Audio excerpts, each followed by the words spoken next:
along the way.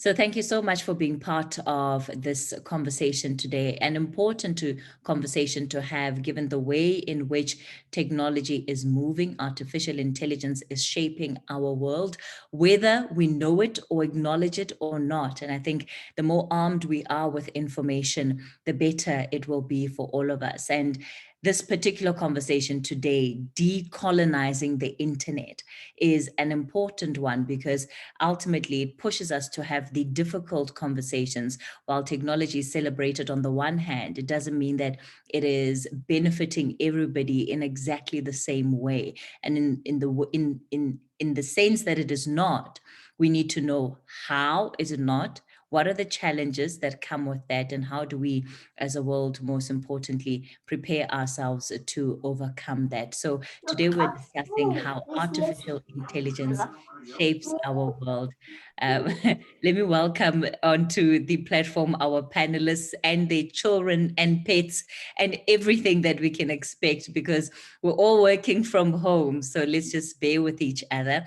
I'm going to introduce the German ambassador, Martin Schäfer, shortly, who will be giving our introduction. But of course, we're joined by a number of panelists that are going to be given their presentations today. Nanjira Sambuli is going to be joining us. Nanjira, switch on your camera. Please say hi to everybody that's part of the panel today.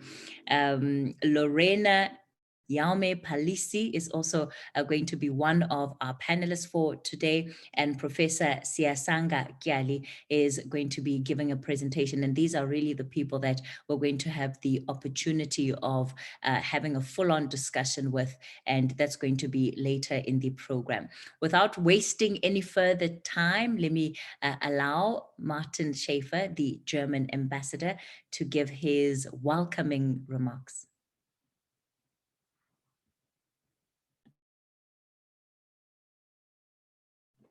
Martin, I'm just going to ask you to unmute yourself, please. Yes, I should unmute myself. I'm really sorry. After a year, I still fail in this. Good afternoon, dear Kathy, dear panelists, dear guests, spectators, and listeners. You know, when the internet came into being about a generation ago, it held a promise, a very firm promise, that everyone is equal on its net, and that the internet can transcend traditional power structures. That was it was. It was, in fact, a revolutionary kind of instrument. But while we know that the internet opens up new spaces, we also know that the internet does, in fact, also reproduce and sometimes even perpetuate traditional power structures. A majority of internet users come from the global south, yet the global south is heavily underrepresented when we look at who is developing algorithms and programs and apps, who is making the internet, so to speak. Just two striking examples, I think. According to recent figures, less than 2% of Wikipedia authors come from Africa, less than 2%. Second example, algorithms for face recognition often fail to identify people of color correctly. What does this all mean for our lives as digital citizens?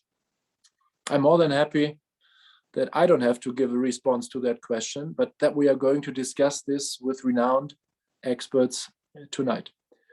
Nanjira Sambuli from Kenya, Lorena Jaume Palasi from Spain, but I am told located in Germany at present, Professor Sanga Gali from South Africa. Thank you for all of you, the panelists, for being with us tonight and enlighten us with your knowledge. The discussion is going to be facilitated by the famous Kathy Mokhlachlana that we see on the screens together with me. I'm very proud of that, Kathy. Thank you very much. And I would also like to thank our partners in all of this, Media Monitoring Africa, William Bird and his team, and the Goethe-Institut in Johannesburg, who would have welcomed us tonight in physical presence if the coronavirus would have allowed us to do just that. This discussion is part of a joint series on digital democracy. In March, just a few months ago, we discussed digital citizens' rights. And in a few months, in September, we will talk about social media and elections.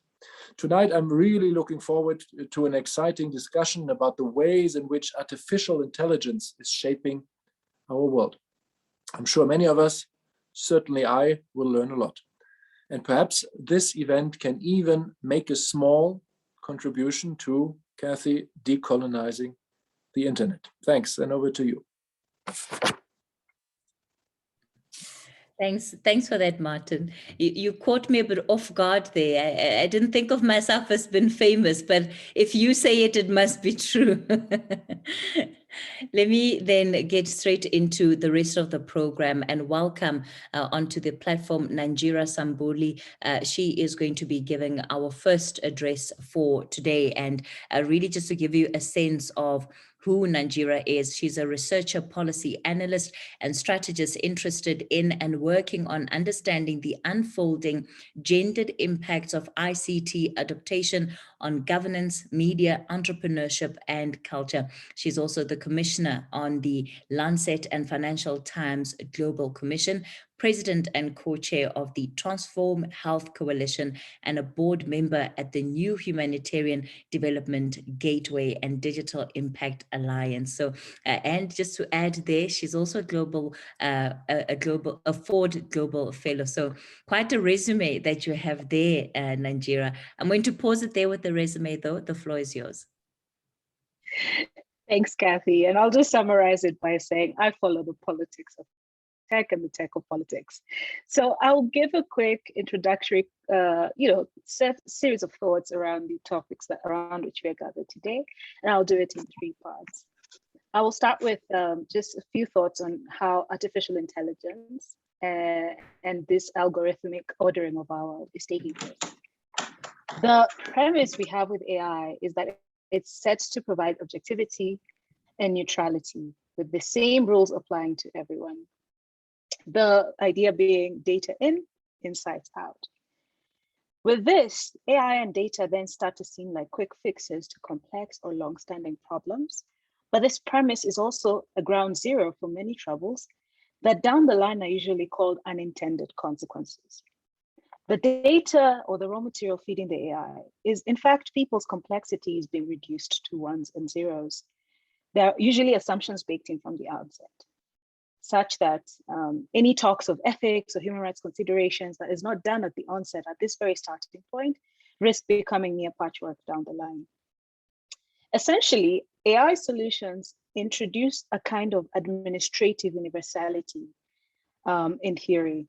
But in practice, this quest for objectivity, for neutrality, for universality leads to harms, and very real ones, to people who are very diverse in the world that we live in today. So a very quick fire way of thinking about this prevailing premise is that, or another way to think about it is that algorithms really are just opinions embedded in code. And that if the data that is fed in is garbage, what you're bound to get out of the same system is going to be garbage in the form of insights. Now, on AI and how it's playing out in the internet, I'm hoping here to paint a picture. Our most prominent experience with AI specifically on the internet is likely to be our information diet, whether it's through social media or when you just do a basic search online. If we consider algorithms and machine learning as subsets of AI, without getting too much into the definitional aspects, the basic premise is that these tools take in ones and zeros, and they're increasingly ordering the information we see, when and how we see it. So you have a basic algorithm or a machine learning model trained around the information you see on a day-to-day basis. It could use your personal search information or your profile as a starting point and establish a very intimate baseline set of insights about you based on your likes, your locations, and so on and so forth. Then you start to enrich it by posting and what you search for. Based on those results and how you interact with them, whether you like an article or click through a link or make a purchase, a more intimate profile of you starts to be set up. So you might have searched for herbal products, and then you start, and you found an ad or you found something and you purchased. But if you liked it, then that becomes the beginning of the end, so to speak, because henceforth, wherever you go, you find ads about herbal products, whether it's the same one or more of the same, and so on and so forth. And these days, it turns out and many may have had this experience where you may have a conversation like this, and if your phone is nearby and you mention how much you like something, the next thing you might go on your social media profile or somewhere on the internet and see an ad based on something like that. And you would be surprised, like, oh my gosh, how did that happen? But these are the perverse demand and supply dynamics emerging in that economy. And this is where things get interesting and complex.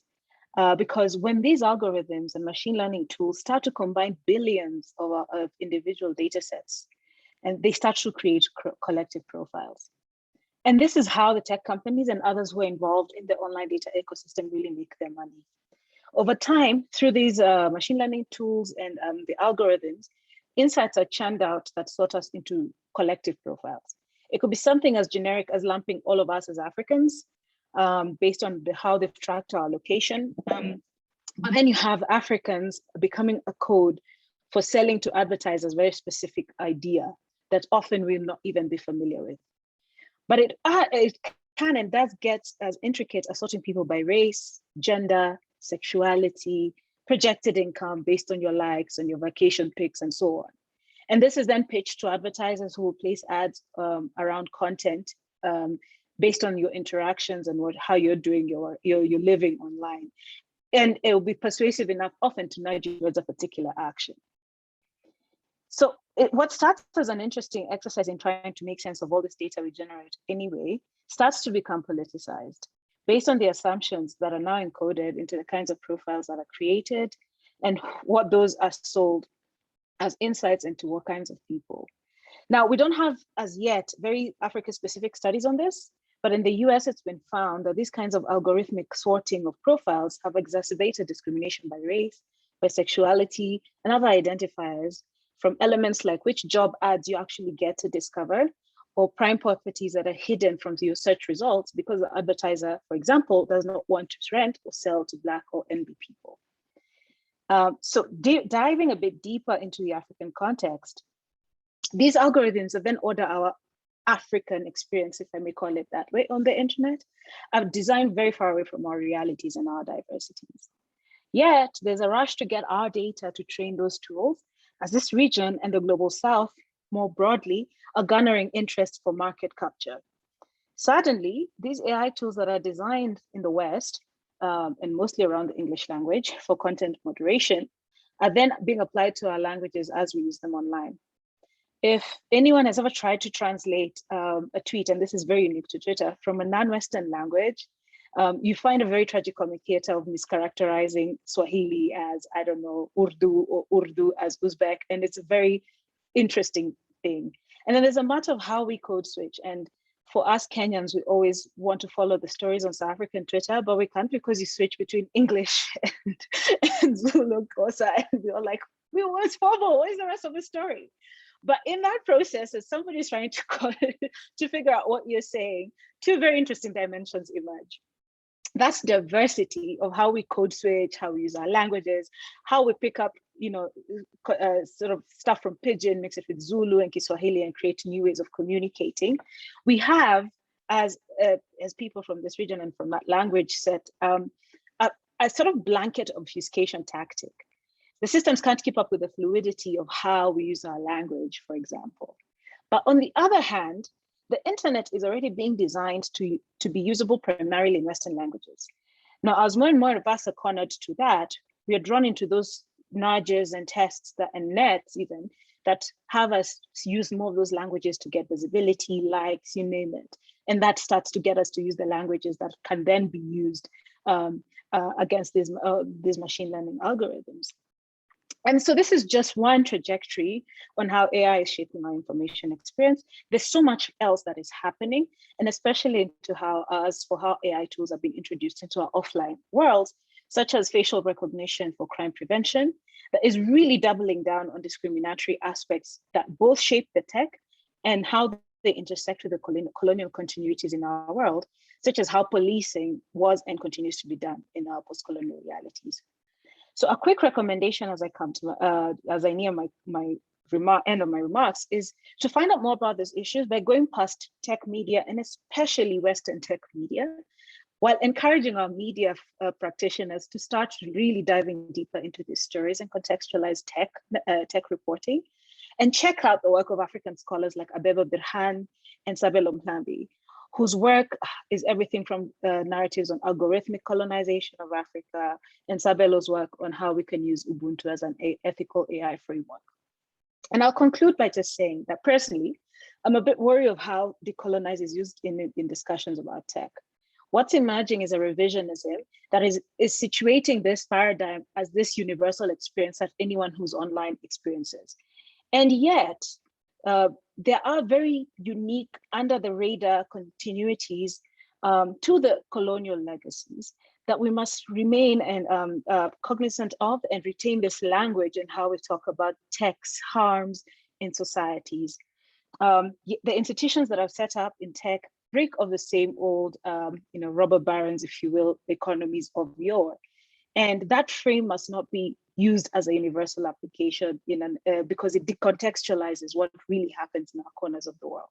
So I invite us to decolonize, to preserve the decolonizing language really for paradigms that speak to what we are experiencing, and to be wary of who advances that narrative and for what agenda. Because as we know, formal colonialism may have ended, but its logics, institutions, and practices endure. Thank you so much. Thank you so much for that, Nanjira. What a lot that you have said, contextualizing some of the fundamental issues that we're faced with discrimination that exists where artificial intelligence is concerned. What are some of the embedded biases that we're dealing with? And they're so broad, just based on what your discussion has been highlighting. And we'll be able to debate that a little bit later in the debate. For our panelists, if you have a particular question that you may want to ask and perhaps you don't want to forget it, you can just jot it down in our Q&A panel. So if you go look at the bottom of your screen, there is a Q&A chat box there. If you can just slot those questions as we go along. Of course, we will have plenty of time to come back to whatever it is you may want to raise a little later on. And there will be an opportunity for you to engage directly with the panelists as well. Let me invite next onto the platform Lorena Yaume Palasi, and she of course is going to be speaking to us and building on part of what Nanjira has just said. A little bit about Lorena. She's the founder of the Ethical Tech Society, a fact and theory-based nonprofit organization focused on automation and digitization processes with regards to their social relevance, and her work really centers on ethics and legal philosophy. Lorena, the floor is yours. Thanks so much, Kathy. It's a pleasure and an honor to be here with you. As Nanjira beautifully said and depicted with so many good examples, the colonization of the internet starts already by how we are creating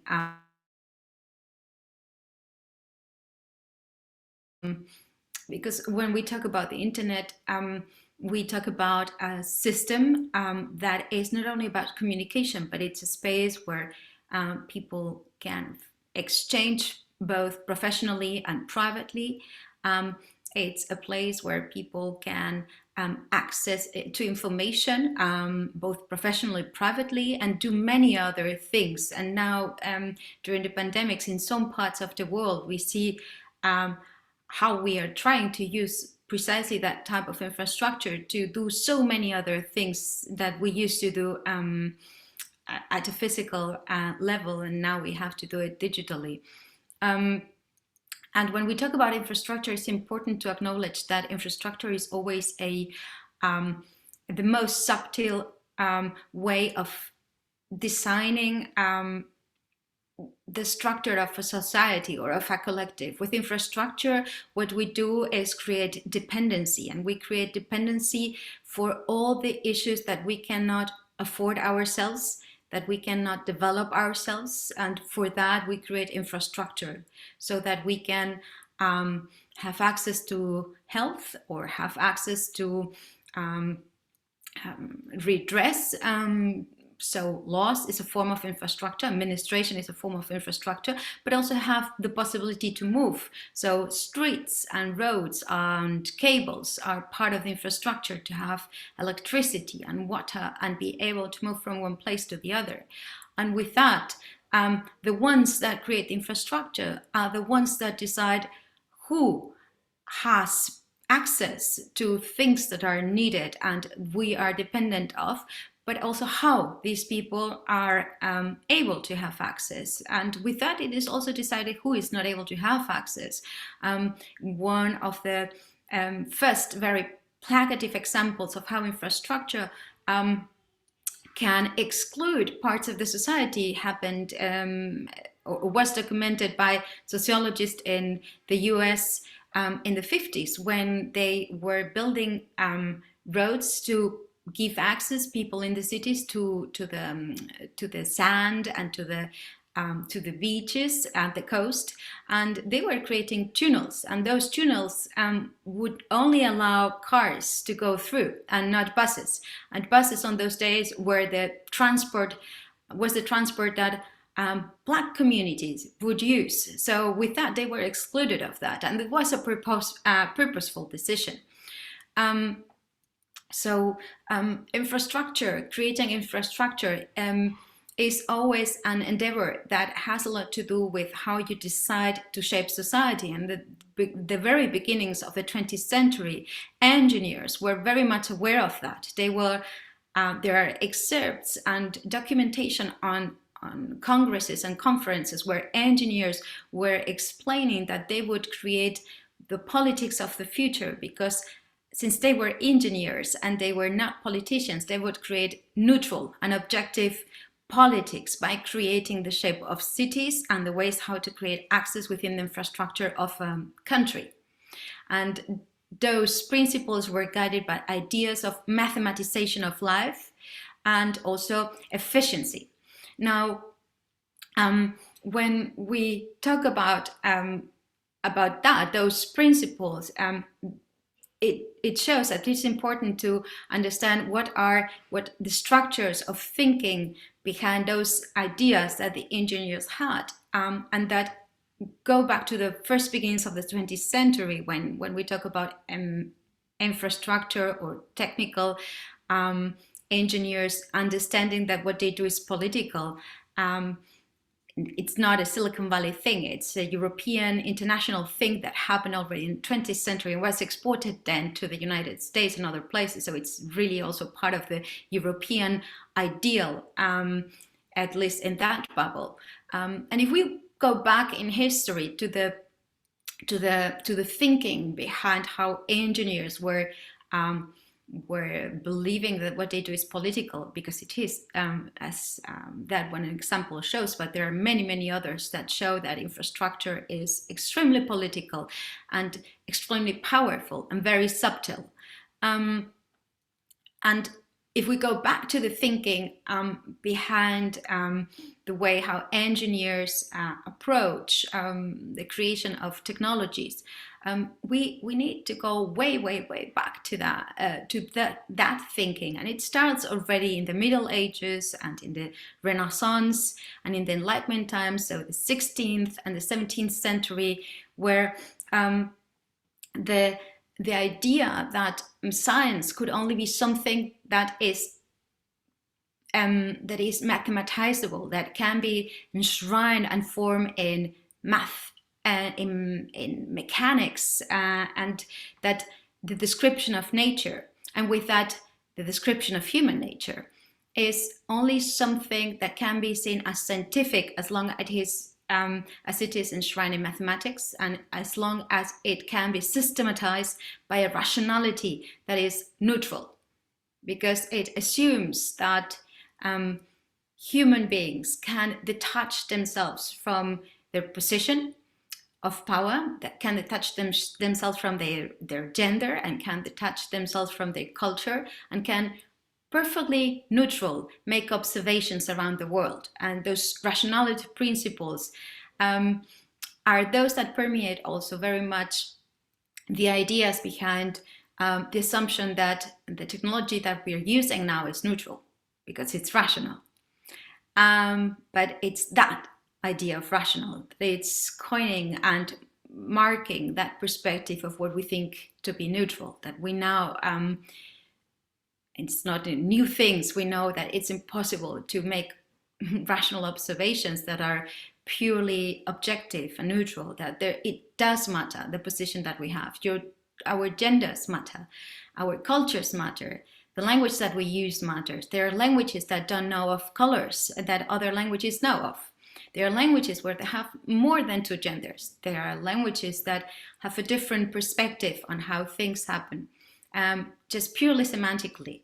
I'm not talking about any physical or scientific idea of how things happen, but just the differences enshrined in language already create different perspectives. For instance, the Japanese don't understand that, don't see a difference between the green and the blue. They have only one word, green, blue. Whereas in other cultures, they don't know of the color blue. We in Europe didn't have the color blue until very late. So when Homer was speaking at the Odyssey about the sea, he was describing the sea as with the color of wine, because we didn't still have the color blue. So that shows a lot about perspective and rational observation, the possibility of that. And this thinking that started with Avicenna and went to Descartes, who was trying to create the systematization of knowledge, or the theories behind knowledge, how to create theories that show us the way to do science in a systematic way. Those theories and those ideas were based on that idea of rationality, and on that detachment from nature, that assumption that we can detach ourselves from nature, and on that mathematization and categorization, and the need for categorization to describe nature. And with that, also hand in hand with the idea that the first step for all those theories, for the theory of science that will give the structure of how you do science and what is good science, would also imply that you start first by asking yourself, whatever it is that you do, what is a human being?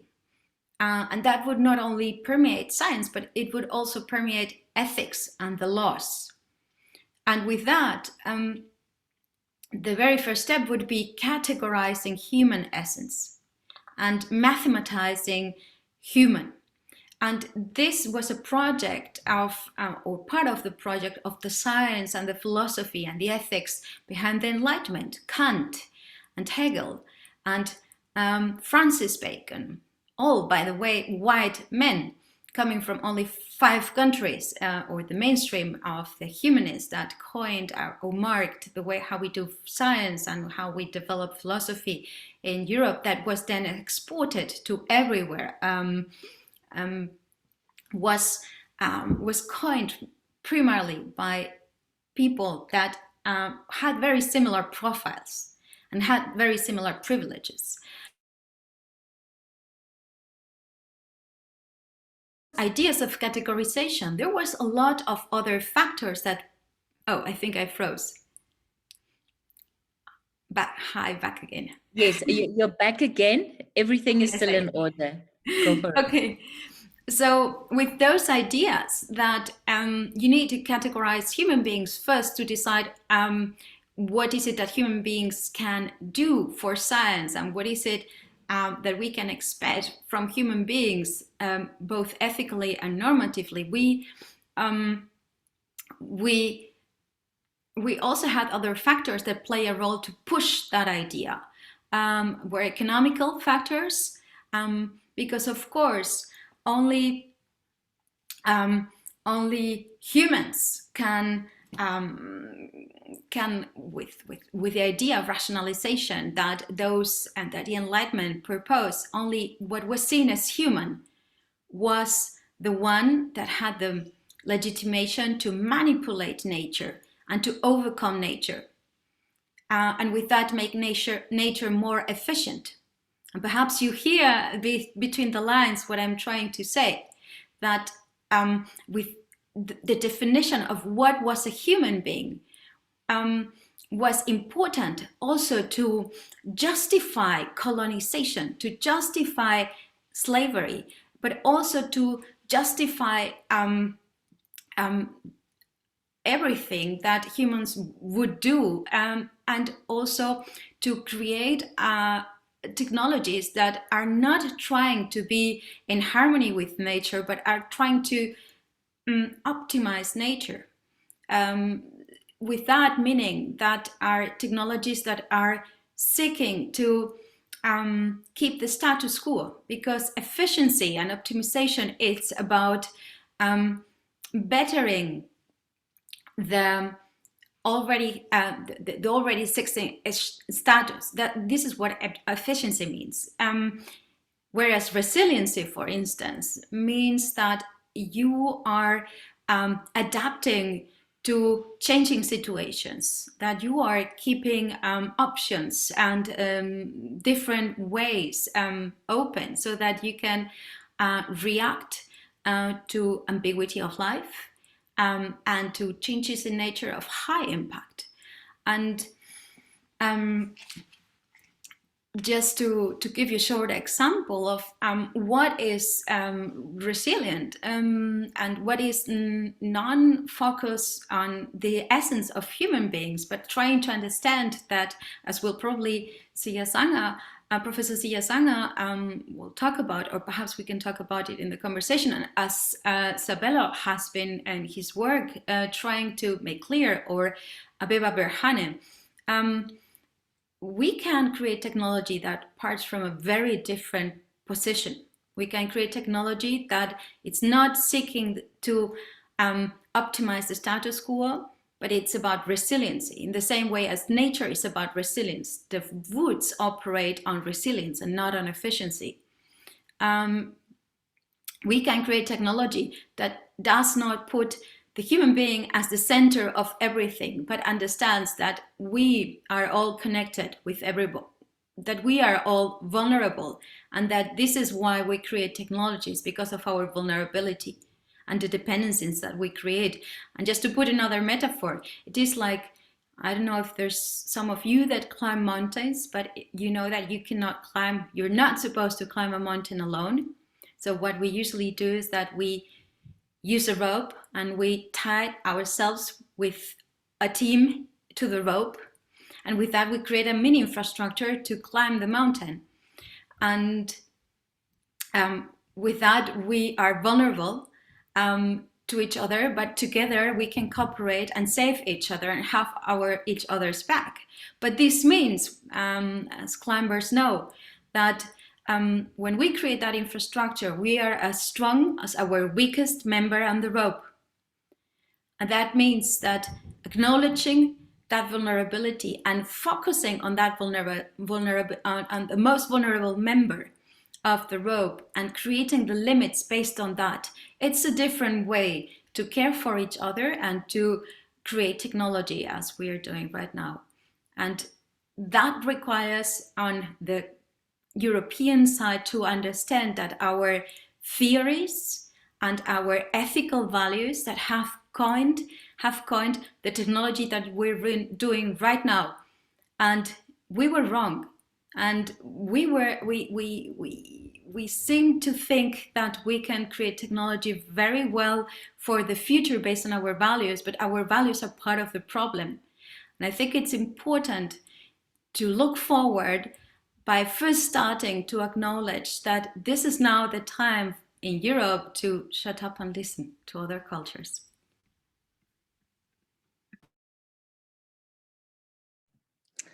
Lorena, thank you so much for that. How provocative and I think really insightful in terms of how we have ended up where we are today.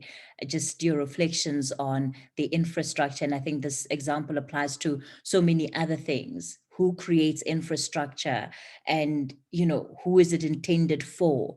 who gets to benefit, who doesn't benefit. And when it comes to technology, I think that helps to really clarify and crystallize why we have the kind of problems, even where access is concerned. And as you were talking about, just some of the philosophers and theorists that have helped shape the world, and now even the thinking that comes into technology, it becomes clear why even some of the conversations are as gendered as they are as racial as they are. And I think it really came out in the workshops that Media Monitoring was hosting earlier on this week, and the issues there that come up. And I think Nigeria was touching on it earlier.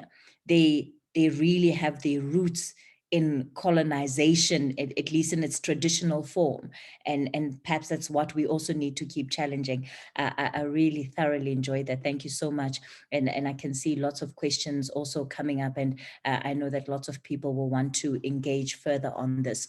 Well, the final panelist who's going to be making their presentation for us tonight is Professor Sanga Gali. And he, of course, is an associate professor and chair of the Department of Communication Science at the University of South Africa.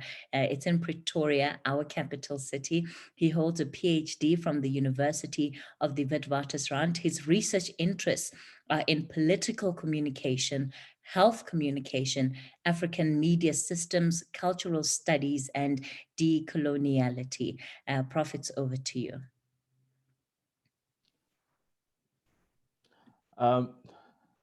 Thank you, Kathy, and good evening to everyone. And just to say thank you to Media Monitoring Africa and the Goethe-Institut for the invite. Kathy, my input is really in the form of a working paper that I'm trying to put together on the subject and on the topic at hand. And the working title of the paper at the moment really reads as on the internet, decolonization and the politics of knowing. And so the idea really is to pursue that sort of like discussion. And I really think that the most obvious, in particular, knee-jerk question that comes to mind when one is thinking about the topic today is whether can the internet be colonized, or was the internet ever colonized? And I think that is something that really comes up. But I think that this particular question needs to be phrased or seen as knee-jerk reaction because it really does not understand the history of colonialism or colonization, how it manifests itself in the present moment, and how the afterlife of colonialism takes shape or form in settler or direct extraction societies that have been colonized. So and that is really the settler or societies that have been colonized. And really just to state that, my background, that is the core area of my research, and I think you mentioned this, is in media studies, with a special interest on the history of the media and how media institutions are in conversation with the concept of colonialism or its legacy, and that is coloniality. And particularly in my writings, I have argued that, we need to unmask, the innocence of the media by going back to history and looking at how media institutions have been at the service of the empire in so much as they were modeled and, particularly their historical usage, or even the role that some continue to play if one thinks about coloniality and imperialism within the context of the modern society. And of course, here I am speaking about both the electronic media and print media.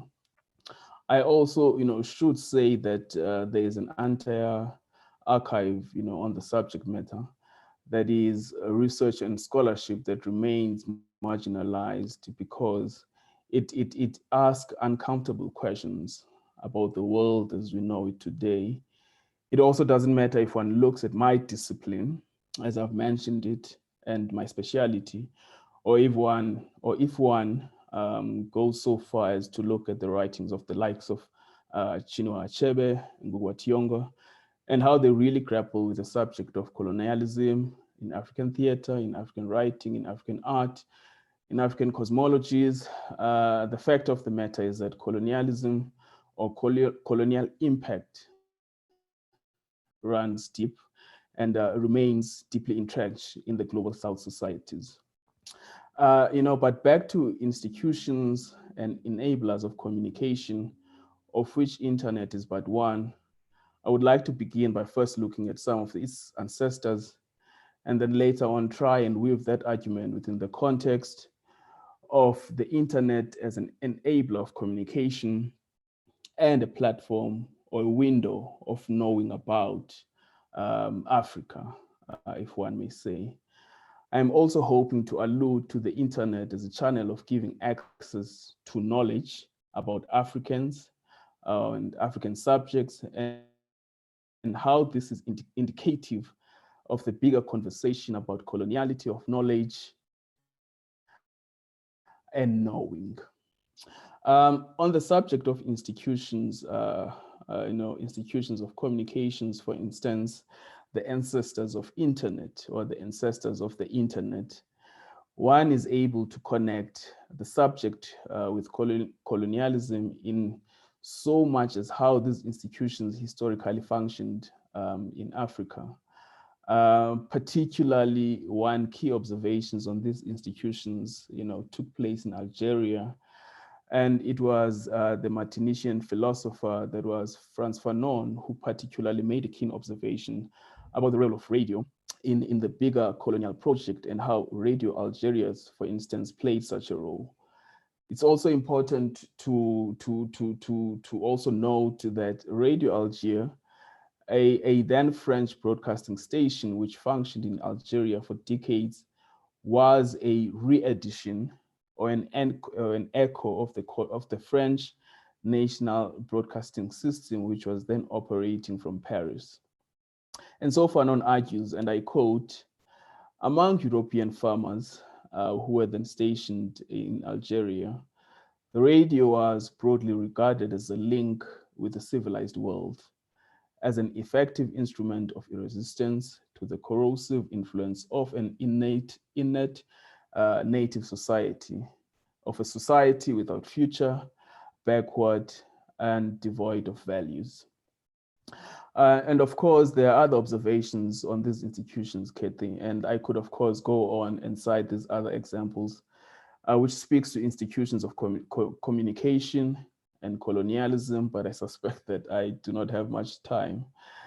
And I'm also required to quickly try and get to the point. The point being, of course, and to go back to my initial question of a knee-jerk question or response about colonization of the internet, I submit that we need to see the internet within the context of its ancestors. That is, the institutions of communication and carriers of knowledge. And in the context of the history of its ancestors, we also need to see the internet as a space representing the continuities and discontinuities of the colonial legacy. And after all, just as it is dangerous, I think, to blame everything on the past, it is equally dangerous to deny the power of the past in actually shaping the present. And I think that one of the people who mentioned this is Professor Francis Nyamjo. And so how can we make sense of the two concepts then? That is, the very concepts that seem in their very nature to be opposed to each other. For example, the one which seems to be representing progress, and the other representing the very dark stain of modern society. How can one logically weave together the subject of the internet and the subject of colonialism, and through this weaving show the bigger politics of knowing and knowing about? And I think that I've mentioned this in relation to the African subject and the question of the internet.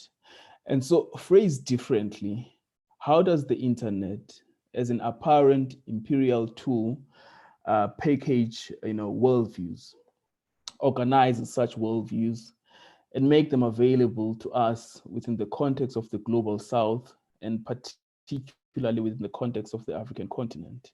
So it's one of the questions that I'm actually thinking about as I'm working through this paper. It's important to know that for a number of societies, the internet is the default distributor of ideas that also, are seen to be facts, sometimes are opinions, and are various knowledge systems, and the default gatekeeper of knowledge in modern society. So that's one of the roles that the internet really plays. I also argue that the internet also literally spreads ideas about one or one another, and particularly about one another as per the power structures of the global order. That is the global South versus the global North. That is the colonial subject versus the colonizing subject, and sort of like so forth and so forth. So based on one's position within the global power structure, the ideas spread by the internet could mean that one is seen to be, and I provide example here, to be lacking in morals. One could be seen, as uncivilized, as one could be seen as savage. And thus I argue that one could be framed and thus known as per any other stereotypes that come to mind as a result of the internet. It also, without saying that the stereotypes that I've mentioned above are meant to spread prejudices about those who were historically or continue to be othered by the global North and its tools of knowing about the other. And so the ideas produced today and spread by the internet as a knowledge carrying platform are required to carefully work their ways into one's mind, thereby wittingly or unwittingly shaping one's view of the world.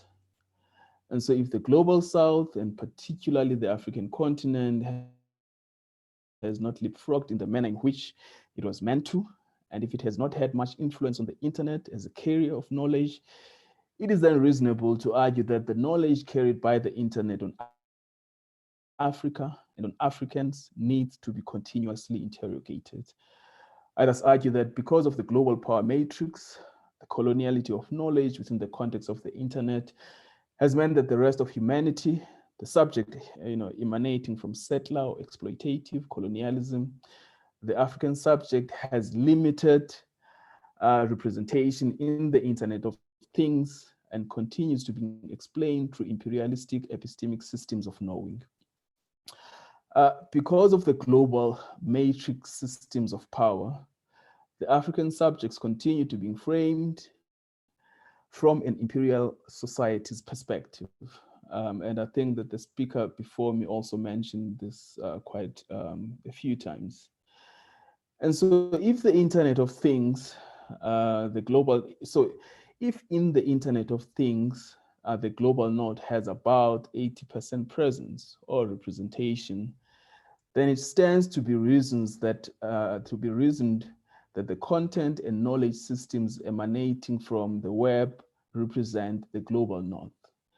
The skewed presence within the Internet of Things also means that the global South subject, particularly the African subject, remains unseen and heard as a result of the skewed presence. This then becomes coloniality of knowledge, the unseen and unknown talked about or written about, and their forms of knowledge packaged in the Internet of Things by subjects largely residing from neo-colonial and imperialistic geographies.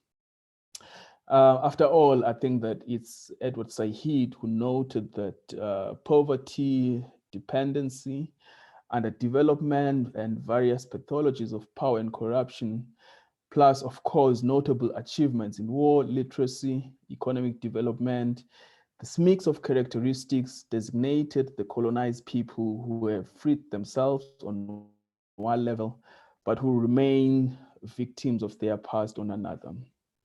And so to decolonize the internet, to me, at least, means to recognize the history of colonialism and its omnipresence, even within systems and platforms that are meant to be progressive. It is to understand coloniality of knowledge and come to terms with aspects of hidden or invincible power matrix in the world today, and how even distribution of access to the internet contribute to, okay, can I revise that? And how uneven distribution of access to the internet contributing to the internet as a source of knowledge, and to understand how this undermines those whom the world has traditionally designated as the unseen and the unheard. And after all, to quote Fanon, decolonization, as we know, is a historical process. Thank you, Kathy. Thank you. Thank you so much for that, Professor Gali. I must say that all of my panelists on this webinar today are making me feel like they could just talk for longer, because I think there's so much knowledge that we're gleaning from the presentations that have been made today. And thank you so much for just that insightful working paper, as you put it. It sounds very much like not a work in progress. I think you're closer to the end a little bit there, Prof. So what I'm going to do is that I've started seeing and noting that there are some questions that have been put up in the Q&A box. So we'll be addressing some of those questions. But if you would like to directly engage with the panelists, I'm going to ask you just to raise your hand. You'll also see at the bottom of the screen there is an icon right next to the Q&A icon is an icon that says raise hand. And if you just click on it, we'll be able to see you, and we'll then give you access to the platform where you can raise your questions directly, and perhaps you can just be specific in terms of who you are addressing it to, and they will be able to give a response. So I think a lot for us to actually get through and try and digest, but let me give the first honors. I've got my own long list of questions here for my panelists, but let me give the honors to some of those that have been posting the questions in the Q&A box. In fact, let me just see. Let me start with the question that had come through from Muso Mafisa. And Muso is asking, for an entrepreneur involved in blockchain tech, what would you say is the best way to overcome the intimidation factor of incorporating AI in systems that are already in existing business models? Musa, I see that you are up. Perhaps if you can just, the team at the back end will switch on your microphone. Just test with me, Musa, can you hear me? Hello, hi, yes, I can hear you. Fantastic, okay, go for it. Hi, sure, so just as I'd asked in my question, right? I mean, I've been speaking to multiple companies, right, to offer blockchain solutions for the already existing business models. And I've been met with a lot of reluctancy and pushback, right? So I think maybe to simplify my question is, what methods would you suggest I can use to, I don't know, maybe heighten the educational curve of AI and blockchain or whatever, so that they're more comfortable in looking into placing the AI systems in the businesses. Is that clear? And Muso, just so that we get a bit more clarity, what are some of the specific challenges that perhaps you may have identified? Because I hear you're providing a solution, but what is the solution a response to? Okay, so there's a company that I'm in talks with, right? And what they want to do is basically build a federated blockchain where they can keep track of fake products. So basically, they want an anti-counterfeit blockchain solution that's going to track counterfeit products, whether it's clothes. And I think they've got a partnership with pharmaceutical companies to also track, fake medicinal products, whether that's tablets or things of those nature. So what I had mentioned to them is, I mean, building a blockchain is fine and fancy. However, you'd want that to be decentralized in the sense that to ensure that there's no single point of failure. If it's automated, then it would require like an AI solution. But they feel as though they may be relinquishing control over their company or relinquishing control over their project if a self-automated system, runs that thing. So how would you suggest I encourage them to embrace this technology and not fear it? Okay, thanks for that question, Muso. I don't know which of the panelists would like to tackle it. You can just switch your cameras on, whoever wants to take that question. I'm looking at my panelists. All right, Nanjira. The thing that's fascinating with the blockchain is it's the narratives around it have really made it sound like it's trust in the tech and all other things shall be added onto it. But I think what you need there, Muso, are nuances to help even meet these clients at the point of their trepidation with these technologies. Because yes, while AI and blockchain or blockchain in AI could help with verifying products, if at any point of input I mischaracterize a fake product as genuine, then it's a genuine product in the system as verified. And if I get a cartel of folks to verify that, and maybe as a Kenyan, I'm used to knowing that you must look for the loops in the system. There's no system that cannot be rigged. And that's, I think, the challenge in how we posit the role of AI. And then we have real infrastructural issues as to how much electricity any of us have to keep these systems running, because they rely a lot on that. So there are these other little pinpoints, and maybe those are the fears and trepidations that your clients and others have, but also the narratives we have about the role of technologies, and blockchain in particular having this solutionistic thing, like it will solve for so many problems, is one that does need to be tempered and to be taken through hypotheticals, knowing very well our contexts and how even the most seemingly immutable system, whether it's political, whether it's otherwise, has been rigged. It's very important to keep that in mind. Thanks for that, Nanjira. Any of the other panelists that want to contribute, or should I move on? Okay, I'm going to move on. Dylan Valley is asking, what are some of the practical ways that we can resist data colonialism in the way that Caudry and Mejia outlined it, i.e. the harvesting of our personal data as a natural resource?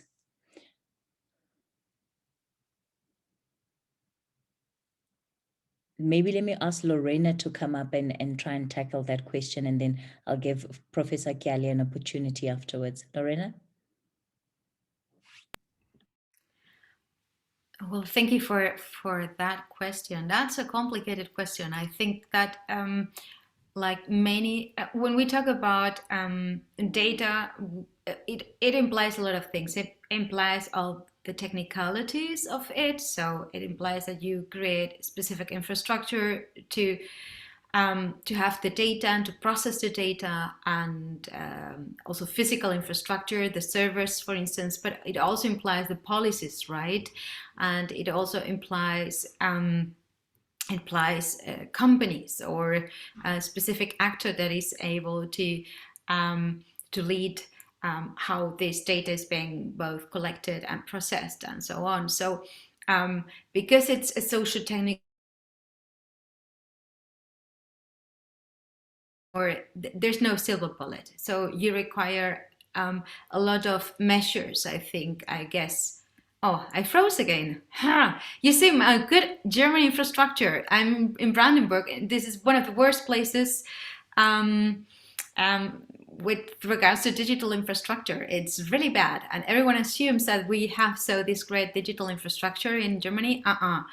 It's better in other places. Way better. So yes, I was trying to say, because it's a social technical problem, you will need a range of measures. And I think that to a certain extent, how the internet has been created, one of the main challenges is the fact that it sort of circumvents boundaries. Because it depends on lots of different infrastructure. Once you create data, you need to decide: am I putting this data in the cloud, or am I putting it into a server? What software is gonna process that data? And with that, what company is gonna be the one to provide me with that data? And is it going to be managed by the government, or in hybrid situation with the government and a company? And what are the contracts? And what is the architecture of it? And is it part of it going to be into the Amazon cloud, or is it going to be our cloud? Is it going to be in the servers of somewhere else? And what happens if the servers burn? How is this data going to be kept? How are we going to get a resiliency strategy to just not lose data and not and be able to manage all of this? And in the very end, what most governments see is that it is nearly impossible to create any type of digital infrastructure purely based on your own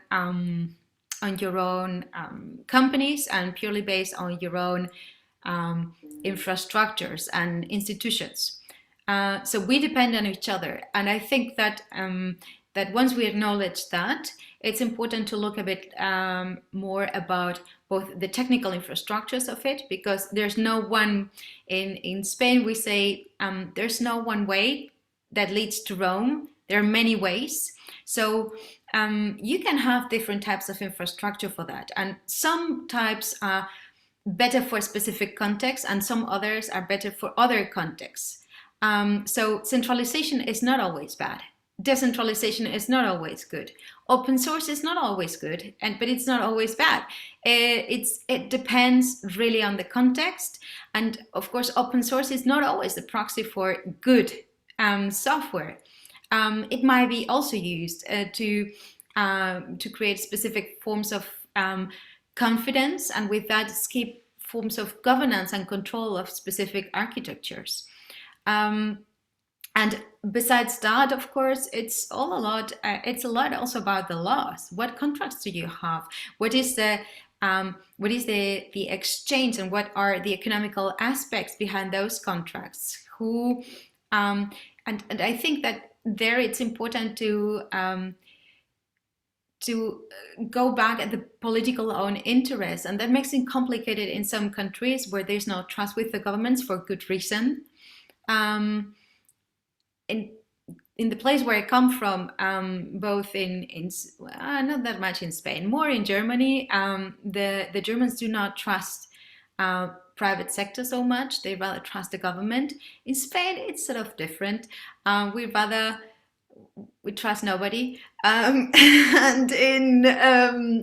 I think in some countries and friends that I have in other countries, people rather trust the private sector because they've been fighting for them against governments for economical reasons, so very different reasons to the ones my friend have been fighting for. So it's a fishy issue, because I think it's not a silver bullet, but I think that not only looking at how the infrastructures are created and just keeping everything national, I think it's not realistic, but also thinking that you can create a good technical solution because infrastructure is good and that's it. I don't think that's also realistic, because there's a lot that is decided also by the laws and the way how people use that technology. I don't know if that's an answer. It is an answer, Lorena. I suppose it just highlights the complexity of the question. Professor Kiala? Thank you, Kathy. It's a very difficult question. It's a very difficult question, and it really depends on the context of how one is using the term data colonialism. And I really wish we, the person who was asking the question could have, expanded a little bit more on that, so that we sort of like have an idea from which perspective that they are coming from.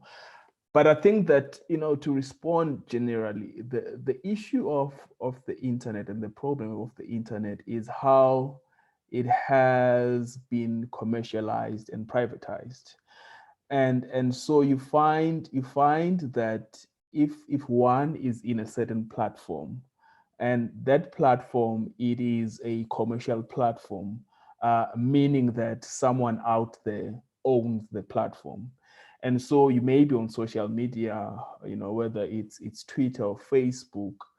At the end of the day, that data might belong to someone, and you might mean that the data that you're sharing, whether it's data about yourself or about whatever subject that you are engaging on, it means that someone else is owning that information. So it's the problem is the question of how we have commercialized the internet. I really argue for the internet as a public good, as a good that needs to be seen to be for the public instead of for all these private entities. And I think that another important issue that we need, especially within the context of our continent, is more investment on tech and all an internet sort of like infrastructure, which would then allow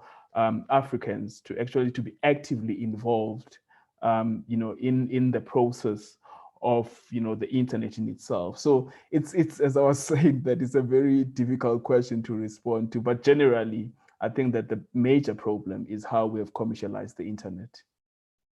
Thanks. Thanks for that, Professor Gali. There's just something that I wanted to put through to our panelists, and after I've asked the question and given you an opportunity to respond, I'll also hand over to Ambassador Schaefer and just check if there's anything perhaps he specifically wants you to also address.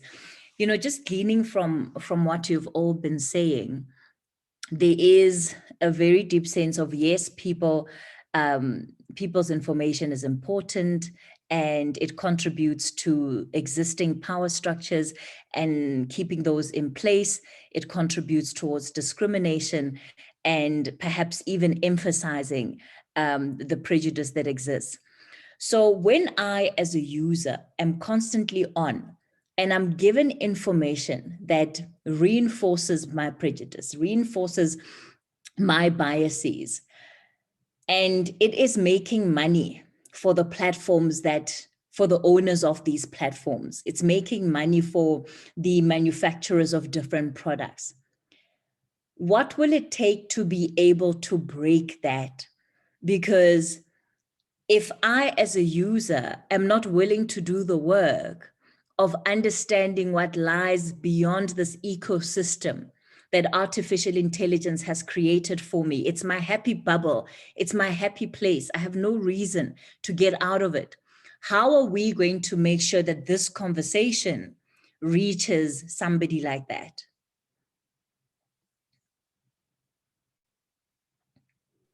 I suppose you want all of us to give some input to that. Yeah, because yeah. It's one of those that sort of addresses the different themes. There are many ways to think about it. One, this is not just a technical issue. This is a societal issue. This is as the UN Secretary General called it once, we're living through a trust deficit disorder. So the waning trust in media institutions, for example, that previously we would go to or converge to for, say, unified information. As and when those started to be considered instruments of, embedding the status quo, entrenching it. Professor Gali spoke about how media has been used in the past to serve different agendas.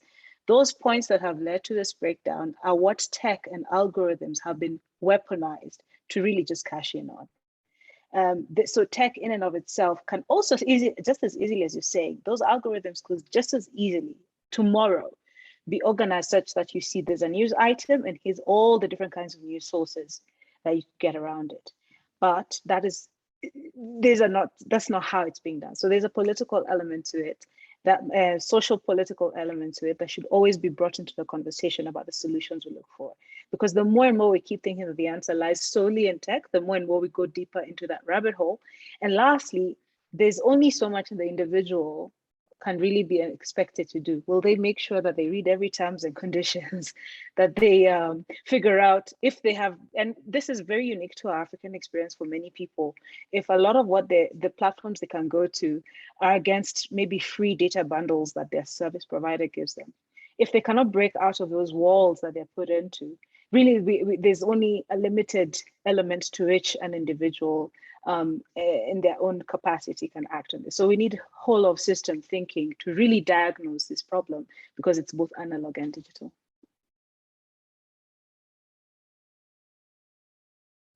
Thanks for that, Nanjira.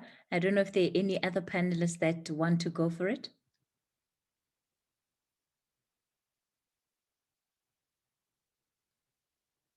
Okay, the others are quiet, so I'll take it.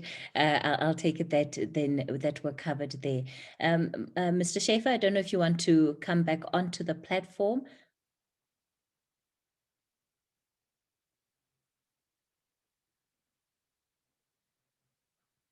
Oh, geez, okay.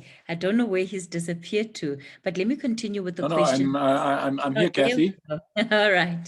I'm here, Kathy. The only problem with my video is that the system tells me that the host has disabled the video. I don't know. I probably didn't look as beautiful as you, so somebody no problem. I just blocked wanted the to video. give you an opportunity to engage with some of our panelists. No, I followed the debate with great interest, of course. I come from a different world. The color of my skin is different than the color of the skin of some of the panelists. So my life experience is different, of course. And I think the most important thing, and that is something that we have been living during this webinar, is to tackle all those issues with sensitivity, I think with empathy, and with the will to understand one another. And I think that we really did. I did learn a lot about those issues, maybe because I come from the other side of the world. The issues that have been discussed weren't top of my list when I think about artificial intelligence in the internet, but that has been overcome. So the lessons learned for me have yielded good results, and I'm grateful that we did this together, and that something really tangible and important came out of it. All right, thanks for that, Ambassador Schaefer. Let me just take a couple of more questions. This one is for you, Lorena, and it's from Chikezi. She says, you mentioned in your brilliant presentation that Europe and its AI stakeholders need to recognize the role features of other regions in creating AI, and indeed shut up and listen. My question is, are they listening already to do this, or are they already doing this? Thanks so much for this question. Most of them are not, sadly. And there are very few examples where we see that there's governments trying. For instance, I look at the government of Australia that had to learn the lesson and the hard way last year.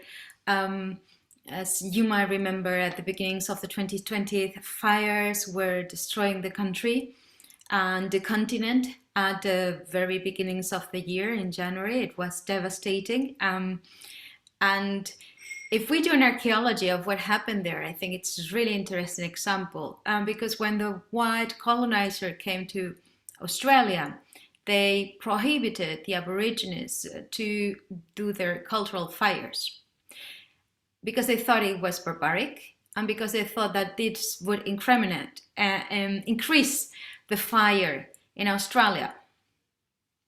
Now, when fast forward to last year, when the fire started, there was a region in the northwestern side of Australia that 4 years ago had finally been given to the Aborigines and First Peoples, and they were able to manage those reservoirs. So because they could not do their cultural fires, they decided that if they do that with AI, then it's not a cultural fire, it's AI, it's innovation and technology. So whereas the occidentalized cultures and universities were creating exoskeletons where the firefighters would have superpowers to cope with the fire, and would create models of optimization of the range of how irrigation could happen, and that didn't work out.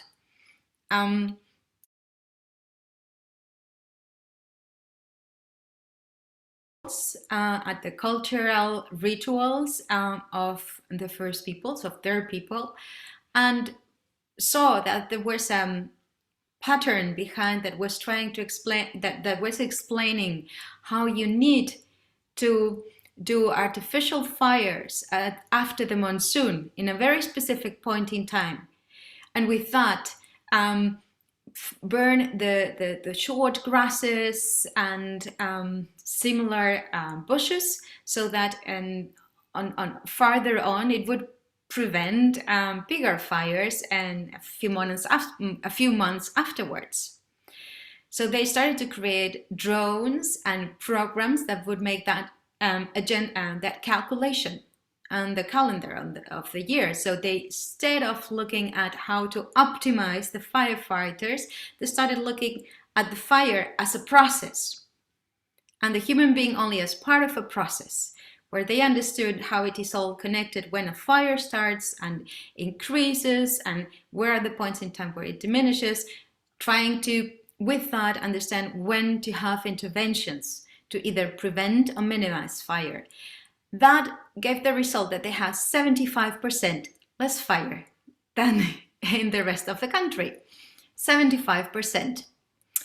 And that led to the government to make cultural fires this year legal. And basically explained that the reason all these centuries for the destruction of the forest and the flora and the fauna in Australia was due to the scientific methods of the colonial white men, which is, by the way, there are similar stories in your continent with the tsetse fly, for instance, for Ethiopia, for Eritrea. There's a similar story about that. We white people thought that Africa was in a specific form of nature, and it wasn't. What we did with colonizing Africa, bringing our own cattle that had specific diseases, and then administrating and deciding how to administrate your nature, which you know better of than we do, led to imbalancing the ecosystem. And that led to the perpetuation of the illnesses that go together with the tsetse fly. So yes, the history is full of those interventions, technological interventions, both with AI or both with any type of administrative intervention, that it's also a form of technology if we understand technology in the broader sense. And STS, so Science and Technology Studies, and colonial studies, scientists like Professor Sanga and Sabelo and Rediat Abebe and Abeba Berhani, they have all been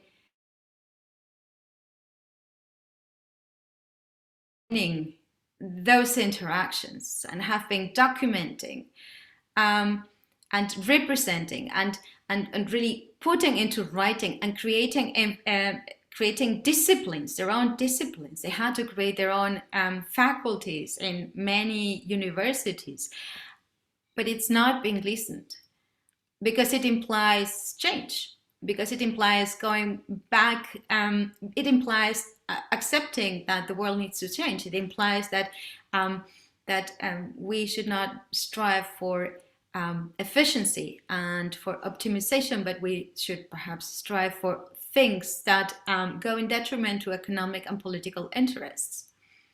And what AI is doing is precisely amplifying those problems. And the funny thing is that now those cultures that have a lot to say and that are cultures that are not individualistic are better able to understand technology, because technology is infrastructure, and infrastructure is something that you create for not for individuals, but for societies. So if you're a culture that only understands the trees and think that the woods, it's the sum of all trees, then you don't get a sense really of what this is about. And I think that's an opportunity to have conversations that go beyond AI, because the problems with AI go way beyond AI. Thank you. Thank you so much for that, Lorena. Wendy van Schalwyk wants to know, how will AI and emergent technologies over the next 10 to 50 years be shaping our futures? What does the future world look like? And another attendee, Anonymous, wants to know, in what ways can the internet become democratized when the infrastructure belongs to big corporations? What is the usefulness of a legislation in limiting the monetization and financing of people's online presence and data? I don't know who wants to go for the first one from Andy. Professor Gali, maybe. There we go.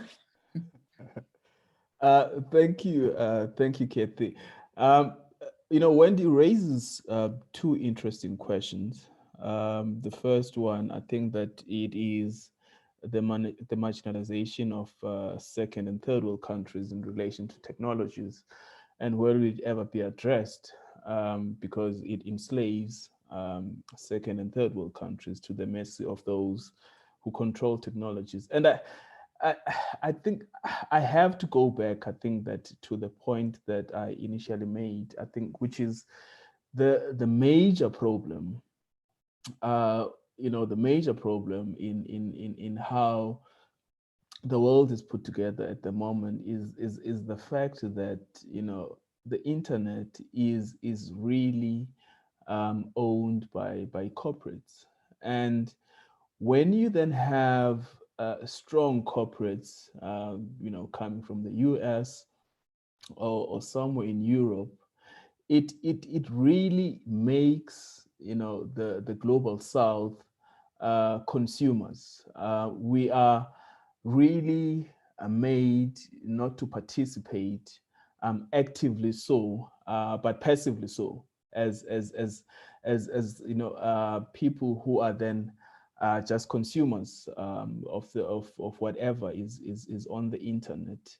But I think that within the continent, we've seen interesting initiatives. I know that Kenya has an initiative in terms of technology there, and maybe Nigeria is going to speak to that. But I think that it's the sort of infrastructure investment that is important. I know that in South Africa, Wits, for instance, is positioning itself as a very intensive research institution when it comes to AI, when it comes to internet, and so forth. So it will be interesting to see what comes out of that research that will be done by all of these institutions, to sort of like see how the third world, whether it's second or third world countries and the global South, how it can actively, play a role when it comes to, the future of the Internet of Things. In the country, we've got much conversation about, what is termed as the fourth industrial revolution. So it's interesting conversations that are quite important within our own context as a continent, as countries, and to see really how we can position ourselves to really play an active role instead of the passive role that some countries within the global South have really been subjected to as a result of big tech companies, sort of like coming in and really expecting people in the global south to actually just be consumers instead of producers of whatever is within the internet. So that is really my response, Kathy, to that question of how third and fourth world countries are going to respond to this issue. Thanks. Thanks for that. Not Lorena, yes, Nigeria, there we go. I was looking for you. I think you can tackle the one about I have an AI. democratization. Yes, I have an AI that picked up or predicted where you're going. Now, that's a good question. And there are even just literally technical solutions to democratizing our infrastructure. And one way is broadly the umbrella of platform cooperatives, where we have technology designed for us and by us, We have what has initially really taken off in South Africa on the continent, which is the whole idea of community networks, the Zenzeleni network that is built, managed, and owned by the community in Nankosi. And that those kinds of ways of making sure that that's how especially those who have not yet been reached by these technologies, can do that. Here in Kenya, we've seen that our regulator in the telecommunication sector has acknowledged that those kinds of initiatives require special licensing. And so we start to build upon that kind of stack, how we manage the content, what kinds of networks will manage our content and extract it and so on and so forth. It is technically possible to build upon it if we have the right laws that allow for that to be possible without charging a local community startup the same exorbitant fees a big tech company can donate by sneezing. We have to push for that even in the political conversations to really make it almost seem untenable, if you will, or uncomfortable for the status quo to remain. So with technology, really, the long and short of it is you need both the technical solution, but also the political momentum to make the status quo not remain the same or just to continue as it has been, because that's our obfuscation, our creative ungovernability remains the best line of defense for the time being that we can build upon and hopefully start building towards better futures. Our creative ungovernability, I like that. Let me invite Media Monitoring's William Bird. Of course, this conversation has been hosted by Media Monitoring, and we're nearing the end of today's webinar. William? Yes, I am here. I hope you can see me now. I'm just bringing up some of the notes I've been furiously trying to take on my device. Yes, we can see you. So yes, so it falls to me to do a bit of a thanks here. I was kind of looking forward to hearing some more, and then we just have to end because I see we're over time, which is just about. So firstly, I just want to thank all the members of the public for such great questions. There's so many there. Really lovely. We were a little bit worried that the kind of nature of this might be a bit highbrow, and then we heard the speakers speaking and each of them making such lovely nuanced points. It's just been such a wonderful experience actually to just sit and listen and think about the internet in a way that is quite dramatically different to what for most of us, maybe for those that work in this on these issues on an ongoing basis, like the Prof, for example, you think about these things daily, but for many of us, it's not something that that when we think about the internet, it's usually things that are a little bit more divorced from that. So I think one of the things that stood out for me was how all of the speakers have spoken about this idea of going back. This concept of whether we go back to the nature of infrastructure and the assumptions that underlie that, or whether we go, I love the professor's term, the ancestors of the media, the ancestors of where we were, or the concepts that Nigeria was talking about, but these ideas and how they're still informed by our colonial past. And it made me suddenly think of something else that's been in the news a lot in South Africa, for those who aren't here, is that our constitutional court has been in the news a lot this week. And the thing that reminded me of that is that they have this concept of justice under a tree. And one of the things that I like about that, and that they talk about when you go on a tour of the Con Court, is that, you know, it's about the shade that the tree provides, and that you can sit and discuss and come up with a sense of what justice is, but that equally it's about that sense of justice being rooted in the ground, because then you're able to build a strong tree that provides the shade. And that to me speaks very much to those issues of going back, understanding our past. There was that other lovely quote about, you know, you don't want to blame everything on the past, but equally you can't suggest that the past hasn't informed directly where we are now. It was far more eloquently put than that. So I wanted to just thank everyone for your really insightful, lovely comments. A huge thanks to the outgoing ambassador for framing the discussion in the way that you have done so well. The lovely input from Lorena, that classic quote, time for Europe to shut up and listen.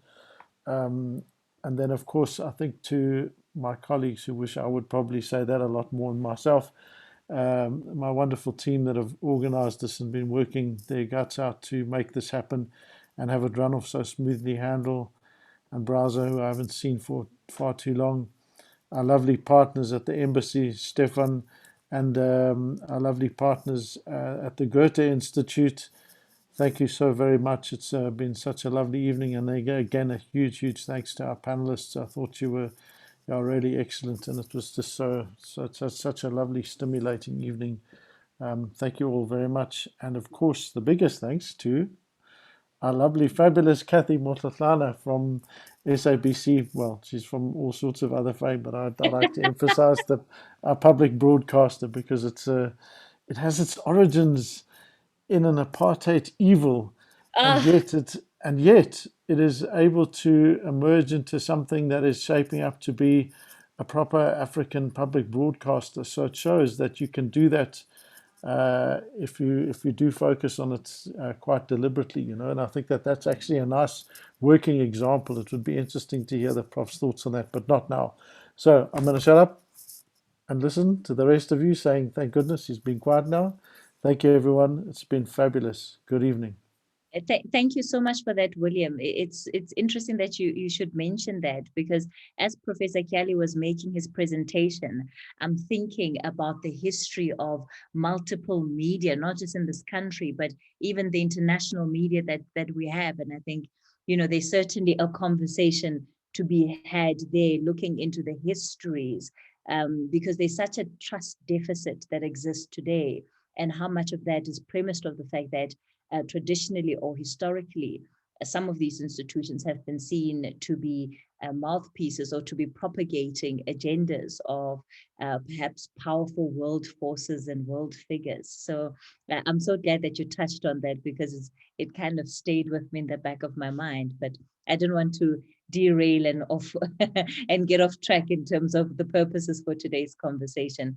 Let me thank all of the panelists. Just to echo what William has said, it has been a really insightful conversation, and I certainly look forward to hearing more about the work that you will be doing through Media Monitoring Africa. On that note, this is where we'll leave things for today. Have a good night, everybody, and please take care of yourselves. Be safe. Take care of your loved ones. Bye. Bye. Oh, and I love that other quote about it's an analog and a digital problem. I think that was Nanjira. But anyway, thanks, Handel. Well done. Happy, huh? Brilliant. Well done. Awesome. Thanks, Stefan. Thank you, Lorena, all the way from Spain. Yay. I hope you're warm there. We are cold down here, but it is winter, so I suppose that's okay. Cheers, everyone. Bye. Thanks so Thank much. you so much. Cheers. Thanks, Prof. Thank you. Fascinating. Really loved it. Thank you so much. Thanks, you, William. Cheers. Bye-bye. Now. Okay, yes, I'm also going now. I'm going to go and eat some dinner. Hi, William. And have some wine. Thanks, Stefan. Hope you get some wine too. Lockdown level 4. Nothing. I didn't mean go out and get some. I'm hoping you have some in the home with just yourself. Okay, cheers, everyone. Yes. Bye.